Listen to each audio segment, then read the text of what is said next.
Muy buen día.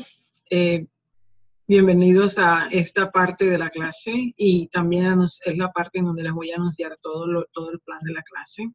Hoy es 9 de noviembre y estamos en la sesión número 11 de nuestra clase de traducción, Introducción a la Traducción Español 420. Estas son las partes que contiene la sesión de esta semana. Inicialmente vamos a trabajar con nuestro devocional. Vamos a encomendar a Dios nuestro trabajo, nuestras vidas. Y luego vamos a trabajar en 4 partes que contiene la clase. La primera parte es la historia, y en la historia vamos a hablar de la leyenda negra. Luego, en la parte de lengua, vamos a hablar sobre el registro y el tono. En la parte de teoría, vamos a hablar sobre la adición y la omisión como técnica. Y luego, en la parte de técnica, vamos a ver los videos de 5 de los grupos que están formados para el proyecto grupal, el proyecto de grupo. Los temas de estoy mirando aquí en mi computador, en mi otro computador. Este proyecto de grupo tiene 5 temas. El primer grupo está hablando sobre la ética. En ese grupo está, bueno, es solamente una persona ahora. Está Rachel y ella va a hablar sobre la ética profesional desde la perspectiva y lo que presenta ATA, la Asociación de Traductores Americanas. Luego en el grupo 2 ustedes van a poder ver un video de Lauren y de Jeff en donde hablan de la certificación de ATA y de lo que es ATA como asociación. El grupo 3, todavía en la misma sección de técnicas, está Carolina y Lina, que van a hablar sobre el perfil del traductor, su entrenamiento, los parámetros que deben llenar. Ese es el grupo número 3, el de Angelina y Carolina. El grupo número 4, el de Simón y Johanna Van Pelt, van a trabajar las posibilidades para profesionales como carrera de un traductor o de un intérprete y las tarifas que cobran y cómo cobran. En el último grupo están Liam y está Krista. Ellos han hecho una investigación visitando los websites de los sitios en internet de otras universidades, de 4 universidades que escogieron, para hablarles a ustedes de lo que ofrecen y por qué les llamaron la atención como programas de estudio para traducción e interpretación. Así que en la parte de técnica vamos a tener bastante esta semana. Y de allí les voy a solicitar a ustedes que le hagan preguntas a los otros grupos en el foro en donde ellos publican su material. Vean los videos, no son videos largos, son videos cortos. En cuanto a esta parte, es la parte de historia. Ya les había dicho que vamos a hablar de la leyenda negra. Denme un segundito.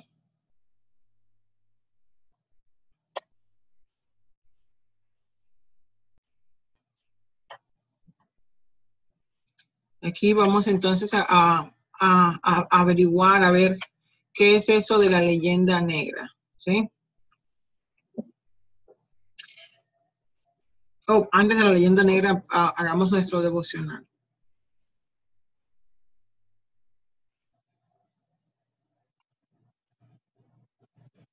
En el devocional de hoy, y me voy a desaparecer un momento, quiero que lean, que compartan conmigo estos 2 versos que se encuentran en Romanos 13, los versos del 8 al 10. Y habla de el mandamiento mayor, ¿sí? Dice así: con nadie tengáis otra deuda que la del mutuo amor, pues el que ama al prójimo ha cumplido la ley. En efecto, lo de no adulterarás, no matarás, no robarás, no codiciarás y todos los demás preceptos se resumen en esta fórmula. Amarás a tu prójimo como a ti mismo. La caridad no hace mal al prójimo, la caridad es, por tanto, la ley en su plenitud. Me gusta la traducción del inglés que no dice caridad, sino que dice el amor. El amor no hace daño al prójimo, el amor es, por tanto, la ley en su plenitud.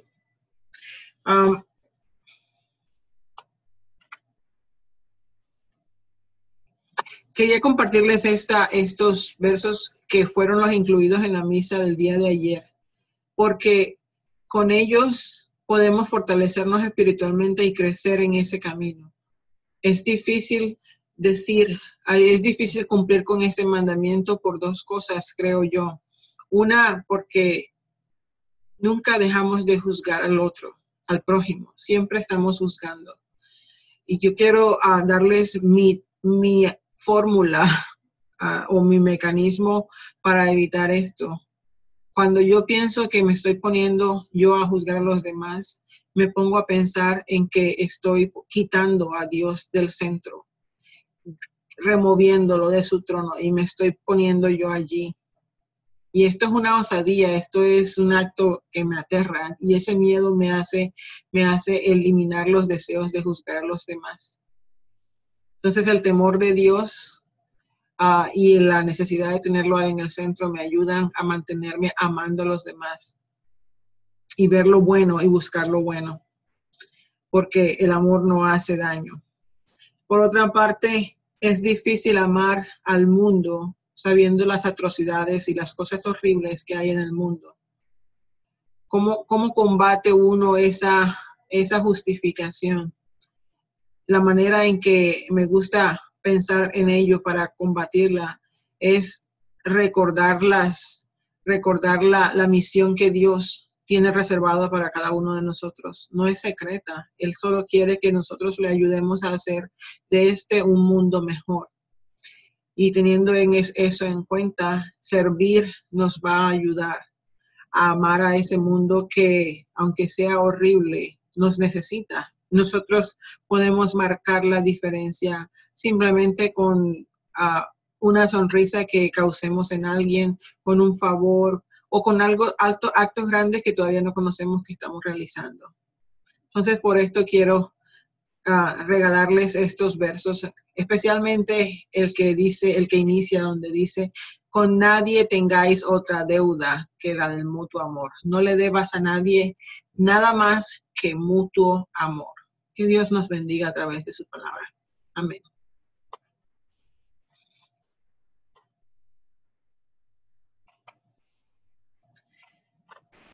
Bueno, habiendo puesto esto en manos de Dios, hablemos de la historia de la traducción en cuanto a la leyenda negra.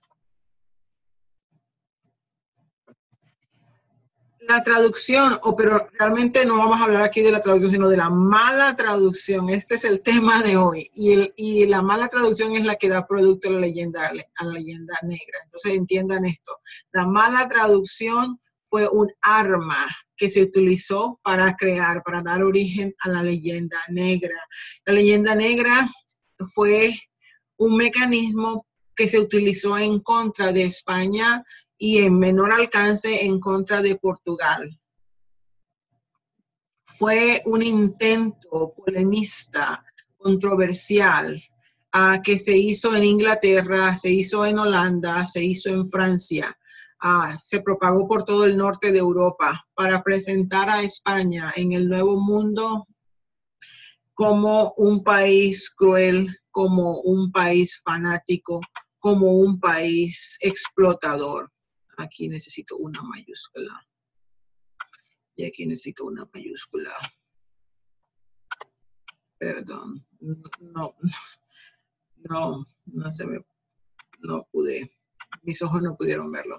Para presentar a España y a Portugal en las Indias como un país malo, como un país retorcido con sus políticas, como un país perverso. El propósito que perseguían estos países, estos otros países del norte de Europa, era demeritar lo que habían conseguido los españoles y los portugueses, los ibéricos en América.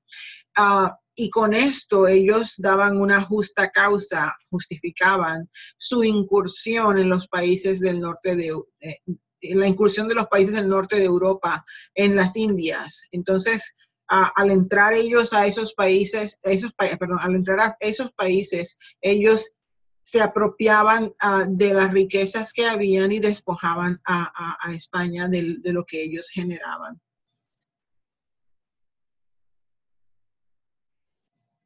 No fue una tarea de corto plazo y no fue un trabajo fácil. Fue un trabajo duro y un esfuerzo muy grande en donde se hizo propaganda negativa, masiva de España y de Portugal durante un periodo de muchos años. Y sus efectos aún continúan en las actitudes acerca de los españoles.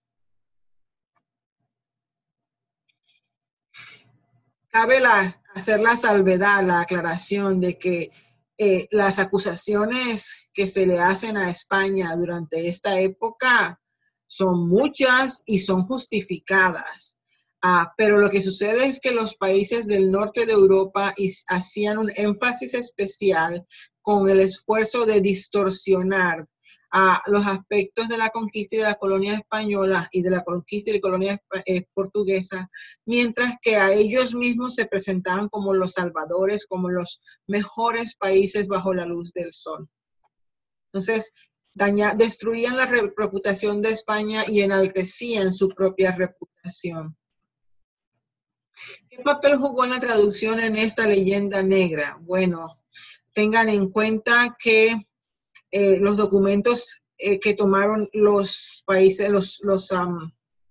las personas de los países del norte de Europa provenían de la misma España, eran documentos españoles y los otros idiomas no producían esto, ellos no estaban en las Indias.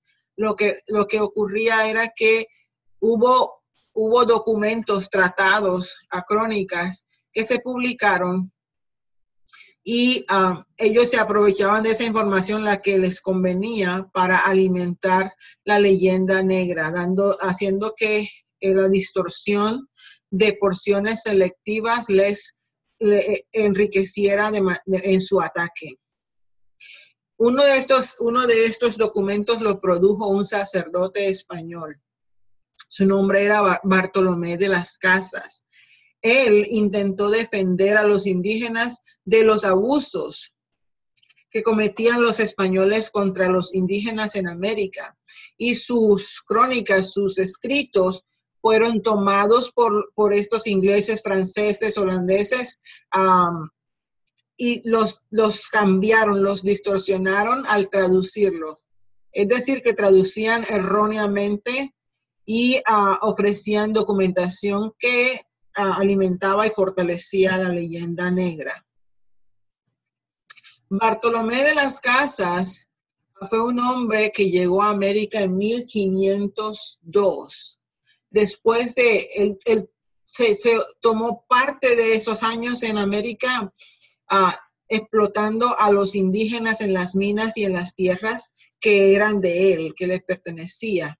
Él tuvo cargos de conciencia, pesadez en su corazón acerca de la explotación de esos indígenas, y allí encontró a Dios y se hizo sacerdote. Él llegó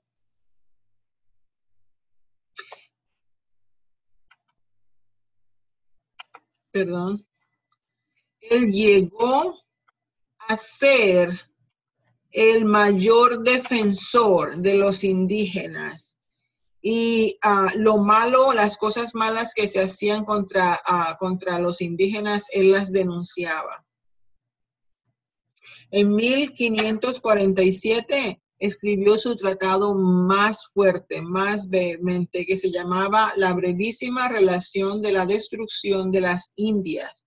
En esta brevísima relación presentaba con detalle minucioso los espantosos excesos y abusos de los españoles contra los indígenas. Aunque de las Casas exageraba, porque los datos no pueden ser, los números que él utiliza no eran los números reales. La población los números que ofrece él sobre la población no son datos exactos. Hay una investigadora de la Universidad de Harvard que ha probado esto en un tratado, en un ensayo que ella escribe que se llama Imperiología y Leyenda Negra.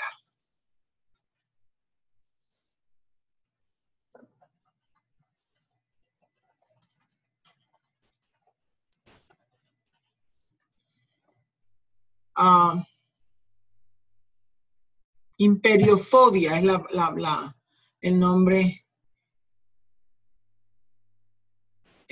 del libro. Imperiofobia y Leyenda Negra. Y el nombre de la investigadora es María Elvira.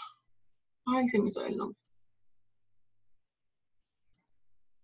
María Elvira Roca Barea. María Elvira Roca Barea escribe eso y allí prueba, y es un libro que ya lleva 8 ediciones y que lo leen muchos los españoles.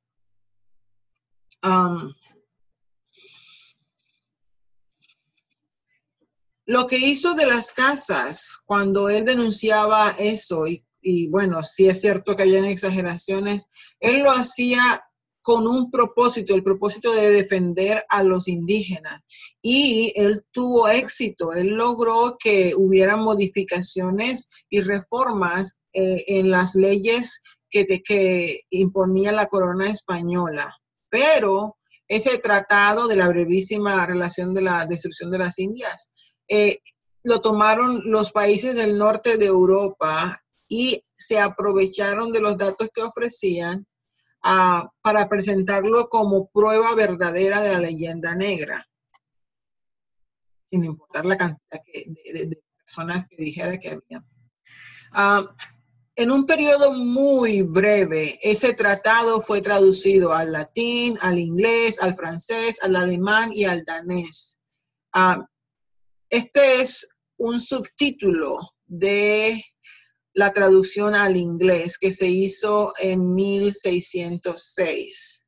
Properly truly displayed in its bloody colors, or a faithful narrative of the horrid and unexampled massacres, butcheries, and all manner of cruelties that hell and malice could invent, committed by popish Spanish party on the inhabitants of West Indian, composed first in Spanish by Bartolomeu de las Casas, a bishop there, afterwards translated by him into Latin, then by other hands into modern English.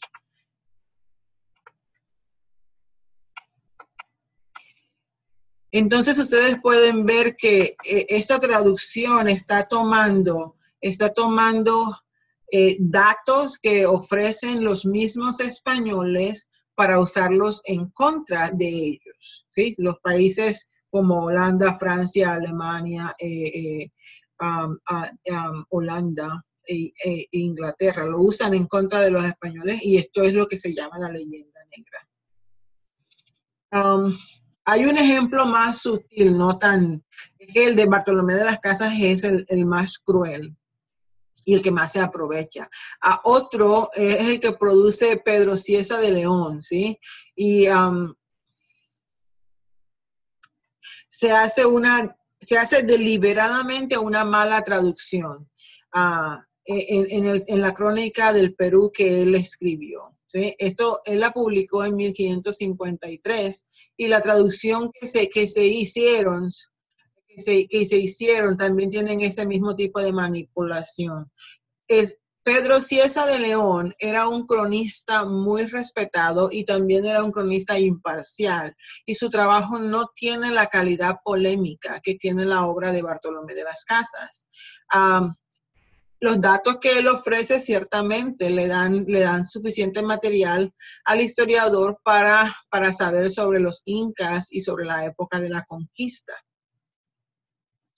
Esa obra, Crónica del Perú, fue traducida al inglés en 1709 por John Stephens y fue traducida nuevamente por Clemens Markham en el siglo XIX.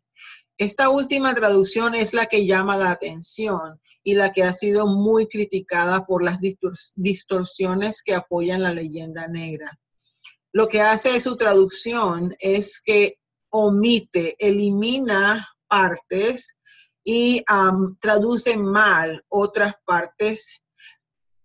Y lo que es peor es que si el traductor no ve el español y el inglés, no va a saber que esto ocurrió, no va a saber que se ha distorsionado o que se han eliminado partes.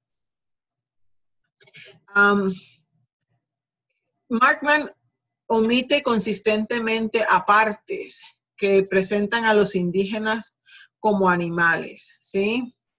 Pasajes tales como aquellos en donde se describen sus perversiones sexuales y las prácticas canibalísticas. En otras partes, el autor toma un incidente en particular en donde los indígenas se suicidaron, pero en la traducción hace ver no dice eso del suicidio, sino que hace ver que los españoles asesinaron a los indígenas sin ninguna razón de ser, sin ningún propósito, sin ninguna justificación. Bueno, no hay ningún propósito para eso, pero sin ninguna justificación. Pero ni siquiera había ocurrido así, sino que la traducción lo presenta de esta manera. Entonces, la leyenda negra es una manera de desacreditar el trabajo que habían hecho los españoles, pero simplemente no porque haya sido bueno, porque los españoles sí cometieron atrocidades. No era con el propósito de hacer bien o de hacer mal, era con el propósito de aprovecharse, desacreditar y destruir la reputación de los españoles para que los criollos y los indígenas no creyeran en los españoles y creyeran más en ellos, en esos otros países, para que vinieran como que a salvarlos o como que si ellos eran los buenos y no venían a hacerle daño ni a destruirlo como lo estaban haciendo los españoles. Pero fue una manipulación y los efectos de esa leyenda negra aún se viven. De hecho, la autora que les presenté, María Elvira Roca Barea, en su obra que ya lleva bastantes ediciones, Imperiofobia y Leyenda Negra, ella discute y trata y muestra las evidencias reales y saca las cuentas de los números que de las casas presentaba y de los datos que usaban los otros países del norte de Europa en contra de España. Hasta aquí hemos llegado a lo que era la leyenda negra. Les agradezco su atención y que Dios me los bendiga.